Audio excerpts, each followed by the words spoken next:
kenapa kita yang disiksa oleh Allah? Bukankah kita umat Islam? Kenapa Aceh yang kena tsunami? Mayoritasnya Muslim. Kenapa Indonesia yang kena bencana? Mayoritasnya Muslim. Apa masalahnya? Maka jawabannya renungi hadis-hadis ini teman-teman. Allah subhanahu wa ta'ala akan menghukum pelanggar-pelanggar tanpa melihat dia Muslim atau dia kafir. Justru kalau anda Muslim, anda sudah faham Al-Quran dan Sunnah, mana halal, mana haram, mana yang diperintahkan, mana yang dilarang, azab lebih dekat pada kita. Dengarkan hadis Nabi SAW, bagaimana Nabi menyampaikan kalau memang dari umat ini akan terjadi penyiksaan justru karena pelanggaran mereka. Hadis yang pertama teman-teman sekalian, kata baginda Nabi SAW, tamsahu ta'ifatum min ummati, nanti akan datang umatku dikutuk oleh Allah, kiradatan wa ta'ifatan khanazir, dikutuk, diubah wujudnya menjadi monyet ataupun jadi kerang. Wa yukhsafu bi ta'ifah, ada juga di antara umatku, bukan orang kafir, umatku akan ditenggelamkan ke dalam bumi. Wa yursal ala ta'ifatin ar-rihul akim, dan ada di antara mereka yang dihantam dengan badai-badai yang besar. Kenapa sebabnya? Kenapa umat Islam? Lalu kata Nabi SAW, bi annahum syaribul khamr.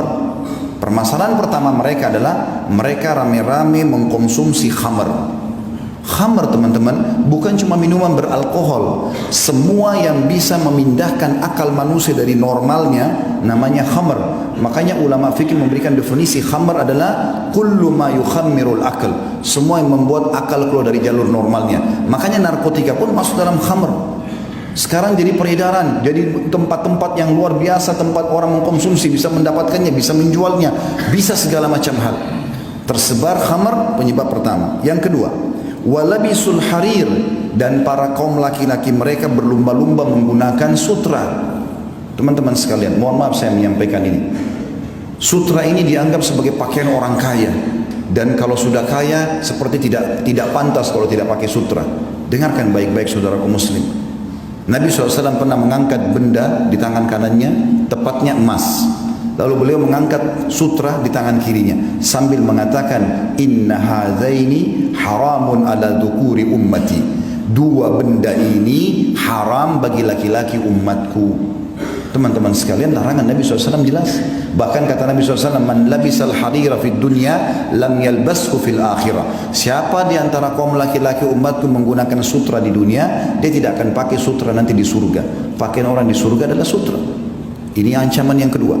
Yang ketiga teman-teman, wattakhadul kiyan, dan kemudian mereka sibuk mengurus para penyanyi-penyanyi.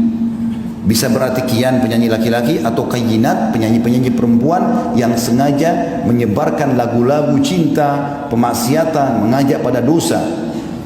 Itu yang ketiga.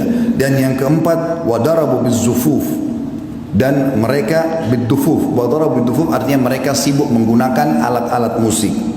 Di dalam hadis yang lain yang mirip serupa dengan ini kata Nabi SAW, ini hadis yang kedua, yakunu fi ummati khasfun wa maskhun wa qadhf. Nanti di umatku ini akan tersebar luas, ada kutukan, ada tenggelam ke bumi, dan ada penghancuran dengan badai. Qalat Aisyah radhiyallahu anha, wa hum yaquluna la ilaha illallah. Wahai Rasulullah, istri Nabi bertanya Ummu Aisyah radhiyallahu anha, wahai Rasulullah, apakah mereka kena semua itu? Bencana, gempa, longsor, badai air sekarang ya, seperti tsunami. Apakah mereka kena sementara mereka mengucapkan la ilaha illallah? Faqala sallallahu alaihi wasallam, maka Nabi SAW menjawab, idza dhaharal kayyinat, kalau sudah tersebar di tengah-tengah umatku ini kayyinat. Apa itu kayyinat? Ibnu Hajar berkata, al-muganniyat, para wanita yang terbuka auratnya lalu menyanyi di depan para laki-laki. Lalu kata Nabi SAW, wa dhahara zina, tersebar zina. Dan zina ini teman-teman Allah bilang dalam ayat yang lain, wala taqrabuz zina, jangan dekatin zina. Dan zina sekarang diubah namanya, sekarang kita namakan hiburan. Orang ke diskotik gelap-gelap, maka khamr sangat dekat dengan itu, dan khamr sangat dekat dengan perzinahan, lalu dibahasakan dengan hiburan. Di sini sudah disebutkan oleh Nabi SAW 1400 tahun yang lalu penyebabnya.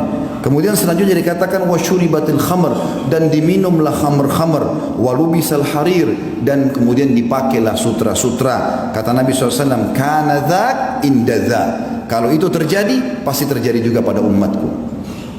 Yang ketiga teman-teman, kata Nabi SAW, "Idza amilat ummati khamsu asyrata khaslah." Kalau umatku sudah melakukan 15 perkara, halla bihim al-bala, pasti nanti akan merata bala atau cobaan dan bencana pada mereka. Qila ya Rasulullah, wa ma hunna? Para sahabat mengatakan, ya utusan Allah, apa 15 perkara itu? Kata Nabi SAW, "Idza kana al-magnama dula." Kasus pertama itu adalah kalau pendapatan negara sudah disalahgunakan.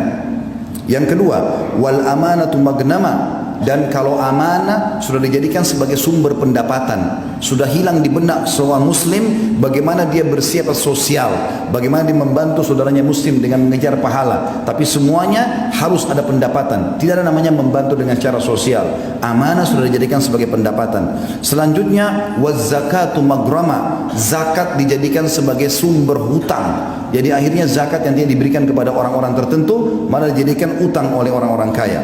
Selanjutnya wa ata'ar rajulu zaujatah, dan suami-suami sudah mulai tunduk dengan para istri-istri mereka, walaupun itu haram tetap dia patuhi istrinya sementara Allah mengharamkannya. Wa akka ummah, sampai pada tingkat dia durhaka dengan ibunya. Wa barra sadiqahu, dan juga pada saat itu terjadilah orang-orang sangat setia dengan teman-temannya atau sahabatnya. Wa jafa abah, dan dia cuekin ayahnya. Wartafa'atil aswat fil masajid, mulailah masjid digunakan untuk mengangkat suara-suara selain ibadah kepada Allah. Wa kana zaimul qaum ardhaluhum, juga masuk dalamnya adalah kalau satu kaum sudah dipimpin oleh orang yang terbodoh di antara mereka. Wa akramur rajuli makhafata syarrah, dan muncullah orang-orang yang dihormati justru karena ketakutan saja, bukan karena kualitasnya. Jadi secara kualitas sudah hilang, ini hanya karena ketakutan masyarakat, maka terjadilah kepatuhan. Wa syuribatil khamr, dan diminumlah khamr. Wa lubisatil harir, digunakanlah sutra-sutra. Wa tukhidatil qiyan, dan para penyanyi menjadi idola dan rujukan. Wa la'ana akhir hadil umma awwalaha, lalu umat ini yang di akhir zaman sibuk melaknat dan menyala-nyalakan umat-umat yang pertama, maksudnya para sahabat Nabi. Ya, mungkin kita sudah tahu sama-sama ada sebagian kelompok yang mengaku Islam sengaja menghina-hina para sahabat Nabi ridwanullahi alaihim yang mestinya jadi rujukan. Maka kata Nabi SAW, fayartaqibu inda dhalik, maka pada saat itu mereka akan ditimpa rihan hamra, akan datang pada mereka badai yang membawa kemerahan. Sebagian ulama mengatakan badai pasirnya merah, atau mungkin badai yang mendatangkan kebakaran. Wa khasfan, dan mereka dikutuk. Wa khasfan itu ditenggelamkan di bumi. Wa maskhan diubah atau dikutuk. Wa ma asabakum min musibatin fabima kasabat aydikum wa ya'fu an kathir. Wa ma antum bimu'jizina fil ardi wa ma lakum min dunillahi min waliyyin